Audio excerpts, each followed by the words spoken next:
The BRRRR. Buy, rehab, rent, refinance, and repeat. If you're thinking about using the BRRRR method to build wealth through real estate in Prince George, the single biggest mistake you can make is treating this city like one market. It's not. Prince George is a collection of very different submarkets, and the neighborhood you choose will determine whether your deal works or completely stalls your capital. Today I'm breaking down exactly where to invest, where to be careful, and where to avoid if your goal is to move fast and recycle your money efficiently. Let's get into it.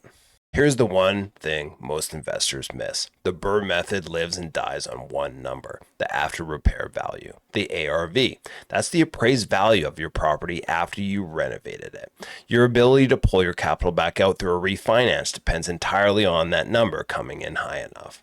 What drives the ARV is the comparable sales in your immediate neighborhood, not your city, not your region, your street, your block, your submarket. Prince George has 4 distinct zone types, and they behave completely different. You have your traps in declining areas, your high opportunity fringe zones, your stable mid-tier markets, and your high-end, low-velocity areas. Choose the wrong one and your capital stalls. Choose the right one and you recycle your money efficiently. Every decision in this video comes back to understanding which zone you're buying in. A quick rule of thumb, take your target ARV and multiply it by 70%. That's your maximum all-in cost, meaning purchase price plus renovation budget combined. If renovated homes in your target area are appraising at $400,000, your total cost needs to stay at or below $280,000. That gap between your cost and your ARV is where the profit and your recyclable capital live. But here's the hidden risk most people skip right over. The 70% rule assumes your ARV holds. In a stable or appreciating neighborhood, that is a reasonable assumption. You renovate, the appraisal pulls recent sales of updated homes nearby, and your number comes in where you projected. The ARV rises to meet your renovation value. The 70% rule holds.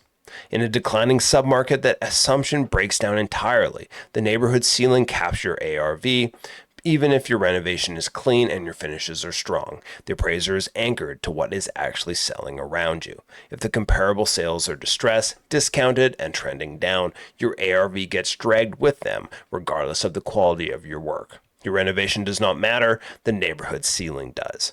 This is the single biggest BRRRR risk in Prince George right now, and it applies citywide. Let me show exactly where it shows up. The Veterans Land Act area, the VLA, is the clearest example of this risk in our market. On paper, the numbers look attractive. Properties are cheap, rents relative to purchase price are high. You can sometimes find deals that appear to hit the 1% rule where your monthly rent equals at least 1% of your purchase price. But the VLA recorded an 8.4% drop in assessed values in 2026, the sharpest decline of any neighborhood in the entire city. Here's what that means in practice. You buy a property for $225,000. You put $70,000 into a qualified renovation. Your all-in cost is $295,000, but your target ARV only came out to $350,000. Then the appraiser pulls comps. Instead of the $350,000, your ARV comes even lower at $315,000 because the neighborhood is declining around you. At 75% loan to value, you pull out $236,000. Your all-in cost was $295,000. You are now holding nearly $60,000 of trapped capital in a high-risk area with difficult tenants and a market actively working against you. That's the trap. The deal looks fine going in and falls apart at the refinance stage. A deal that requires everything to go perfectly just to break even is not a good deal. Watch for this pattern in any declining submarket across the city, not just the VLA. This is where experienced investors are finding the best risk-adjusted returns right now. I call it the VLA fringe. Instead of buying inside the VLA core, you target the transitional zones that border it. You are close enough to benefit from discounted purchase price, but you are in a different submarket with meaningfully different comparable sales. That distinction changes your ARV dramatically. The 2 areas I focus on here are South Fort George and the Miller Addition. South Fort George saw a 4.8% increase in assessed values in 2026. Strong positive signal. You can still find properties at a discount because you are near the VLA and the area has not been fully recognized by the broader market yet. That gap between purchase price and potential ARV is exactly where BRRRR investors make their money. It is recognized as a distinct appreciating submarket with its own comparable sales pool sitting completely separate from the VLA core. The Miller Edition sits close to downtown commercial core with a strong rental demand and consistent working tenants. The residential pockets near the University Hospital in northern BC are also worth your attention.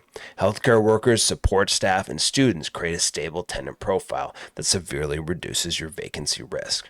The Fringe strategically delivers discounted acquisitions while protecting your ARV through superior comparable sales. That combination is rare and genuinely valuable. Moving into the stable mid-tier, two areas stand out for different reasons. Quinson and Spruceland recorded a 3.2% assessed value increase in 2026. Consistent house styles, predictable renovation scopes, and strong secondary suite potential. The verdict here is straightforward. Low drama BRRRR execution with ample comparable sales to support your refinance. And then places like Upland, Lansdowne, Perry came in at 3.6% assessed value growth. Robust tenant demand, lower vacancy, stable rent collection, and enough legitimate comparable sales to support a clean ARV after quality rehab. Both of these areas give you what you actually need for a high-velocity BRRRR. Predictable costs going in, stable tenants in the middle, and clean comparable sales at the refinance stage. That's the full cycle working the way it's supposed to. But before we move on, this is worth spending a moment on because it changes the income math significantly for the mid-tier markets we just covered. Under Prince George's updated zoning rules, a secondary suite can now occupy up to 40% of the principal dwelling's gross floor area. The old 90 square meter cap has been removed. That means a larger, more rentable suite is now possible in homes with a bigger footprint, which is exactly what you find in Quinson and Spruceland. And under the updated SSMUH regulations, lots between 280 and 4,050 square meters can support up to 4 units in the right configuration. So what looks like a standard single-family purchase could actually be a 4-unit opportunity depending on the lot size. A well-executed double-suited property under these rules generates $3,000 to $3,500 in combined monthly rents. That income radically changes the income math of your BRRRR underwriting and helps you qualify for a strong refinance in a high interest rate environment. Always check the lot dimensions before you submit an offer. You may be sitting on a much bigger opportunity than you realize. But before you make an offer in any targeted area, here's 5 things I check on every single property. Number 1 is the basement ceiling height. 8 feet is ideal. Below 6.5 feet, factor in significant underpinning costs or walk away entirely. Electrical panel. Most older homes in these areas run on 100 amp service. A suite conversion almost always requires an upgrade to 200 amp. Budget $3,000 to $5,000 or more for that work and build it into your numbers before you submit an offer. The foundation type. Poured concrete is your friend. Older rubble or stone foundations add severe cost and complexity fast. This is one of the reasons I steer most clients away from the Central and Crescents areas for BRRRRs. Lot boundaries. Verify the lot is between 280 and 4,050 square meters if you want 4-unit SSMUH zoning potential. Check this before you commit.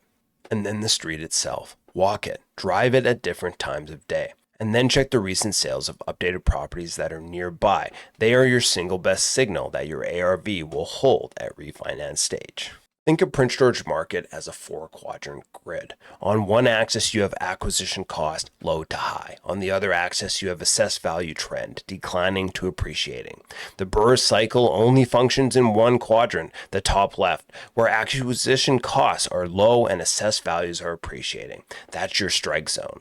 South Fort George, Miller Edition, Quinson, Spruceland, Upland, Lansdowne all sit in that quadrant right now. Low to moderate acquisition costs combined with positive assessed value trends. That is what gives you purchase discount, the renovation upside, and the comparable sales to support a strong ARV at refinance. The VLA core sits bottom left. Low acquisition costs but declining values. It's a capital trap. And then you got places like Cranbrook Hill that have had the highest appreciation and College Heights, which sits top right. Appreciation values but high acquisition costs. Capital heavy, low velocity. The strike zone is specific. Know where it is and stay in it. Save this framework. Use it to instantly evaluate any Prince George listing. VLA Core, 2026 value trend negative 8.4%.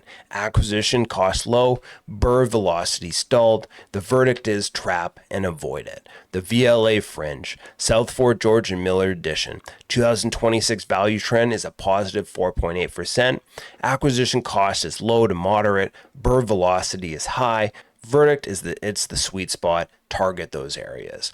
And then you got the middle tier, Quincy and Spruceland. The 2026 value trend is positive 3.2 to 3.6%. Acquisition cost is moderate, the BRRRR velocity is high, and the verdict, that's the sweet spot. So we want to target that. And then you have the high-end markets like Cranbrook Hill and College Heights. 2026 value trend positive 9.4%. Acquisition cost is high, BRRRR velocity is very low, and the verdict is to hold. It's unfit for the BRRRR environment. Whether you see a new listing coming up on Prince George, run it through this matrix first. It will tell you within 30 seconds whether it is worth underwriting or worth skipping. Here's the bottom line. The best BRRRR opportunities in Prince George exist entirely in the gap between market perception and local reality. Most investors see a cheap property and get excited about the yield. Experienced investors see the neighborhood trend, check the comparable sales pool, and understand exactly which side of that line they're standing on. The VLA Fringe and the stable mid-tier markets provide the exact combination of purchase, discounts, renovation upside, and ARV support required to recycle your capital efficiently. That is what makes the BRRRR cycle actually turn. Subscribe for more local market breakdowns like this one, and if you want access to curated off-market data and active investment properties strictly with these high-yield strike zone, reach out to me directly. All my details are in the description. Thanks for watching, and we'll see you in the next video.